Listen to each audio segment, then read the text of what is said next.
Morgan. I'm an MFA second year in the Interdisciplinary Book and Paper Arts program at Columbia. And I also am an instructor in the department. I teach undergraduate bookbinding this spring. Awesome. And I'm going to show you guys how to do a basic pamphlet stitch book. I wanted to make a book that was 8x8 square. So to do that, I trimmed down my paper to 8x16. I'm using what is called a bone folder, and it's used for folding and scoring paper, and it makes a really clean, even fold. And they're traditionally made from bone, though you can also get them made from Teflon. And so what I'm going to do is start folding down the paper that's going to be inside my book, what is known as the text block. And so the way I do that is I fold it corner to corner, and then using my bone folder, evenly fold down my pages. So I have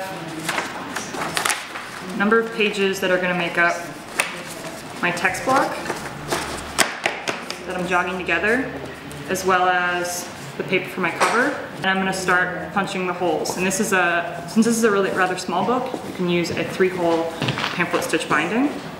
And the way you would do that is using an awl, or you can even use a needle. This is a device that's used for poking small holes. They also come with wooden handles as well. But I'm going to use my awl and poke a hole at the center of my book, as well as 2 on the sides, 1 on each side. We use linen thread most commonly for bookbinding because it's a strong thread that doesn't break. Common cotton thread is usually too fine and tears paper, so we use a linen thread for sewing books.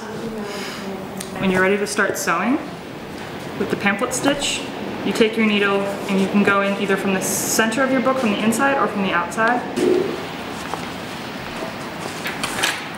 So, going in through the middle, leaving yourself a little bit of a tail. And then what I'll have to do is trim off my thread and end my stitch in a square knot. And you can trim these up if you want even more. But that's basically how you have it. I just demonstrated the pamphlet stitch. It's a basic bookbinding technique you can use to make any kind of simple book at home with materials you have on hand.